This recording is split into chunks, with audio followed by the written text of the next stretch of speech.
Vous me permettrez quand même de pouvoir répondre à la secrétaire d'État française qui, hier, a fait une grande opération de relations publiques, mais qui manque de sincérité.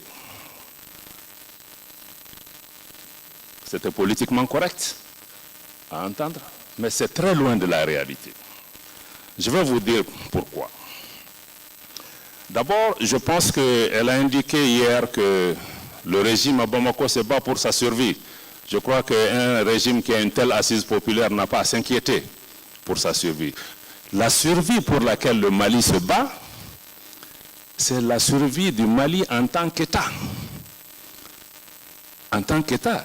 Et la survie de l'État malien a été menacée parce que la France, à la tête d'une coalition internationale, est intervenue en Libye pour une opération. Jusqu'à aujourd'hui, on ne connaît pas quel était l'objectif recherché. Qu'est-ce qui a été fait pour gérer le service après-vente, éviter qu'une opération étrangère ne finisse par une déstabilisation de l'ensemble de la région. Les Africains s'étaient levés à l'époque pour s'opposer à cette intervention. Aujourd'hui, c'est la cause principale. Ma sœur de Libye est là, ils sont encore en train de se battre entre Libyens pour fixer le problème chez eux. Mais aujourd'hui, l'intervention en Libye est la cause de la déstabilisation de toute l'Afrique. Hier, nos chefs d'État ont parlé, ce n'est pas seulement le Mali, c'est tout le Sahel, c'est l'Est de la RDC, jusqu'au Mozambique. Donc on a un problème plus grand. Je crois que quand ils parlent, ils doivent imaginer ce dont ils parlent. La survie dont on parle, c'est la survie de nos États à cause d'une défaillance géostratégique monumentale qui nous a amenés à ce problème. Et que jusqu'à aujourd'hui, personne n'assume la responsabilité.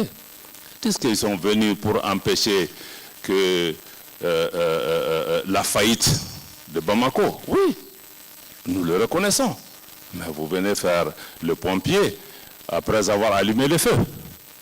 Je suis reconnaissant pour les morts français au niveau du Mali. Elle a parlé hier de 50, mais le Mali ne compte même pas ses morts. Civils ou militaires. On ne compte pas.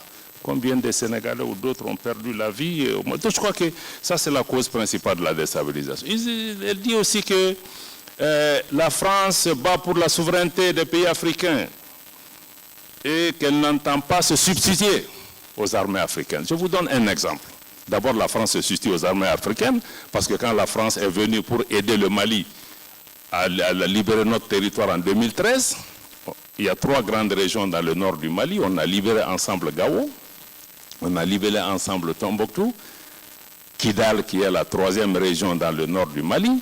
À 50 km de la ville de Kidal, l'armée française a stoppé net l'armée malienne en disant que vous ne pouvez pas entrer à Kidal sur notre propre territoire. Quelle souveraineté vous promouvez? Aujourd'hui, 10 ans après, l'armée malienne et l'État malien n'est pas présent à Kidal. On parle d'ingérence dans les affaires intérieures parce que la France est venue, elle a choisi son camp avec qui travaille 10 ans. Elle travaille dans le nord du Mali avec des groupes rebelles. Elle a choisi ses amis dans le pays. Ce n'est pas normal. Je crois que ce n'est pas comme ça. Si on vient, on aide dans le partenariat, dans la sincérité, on ne s'ingère pas dans les affaires des gens. On considère que le peuple malien est notre ami et non une partie des Maliens. Je crois que ça, c'est la cause par rapport à ces questions.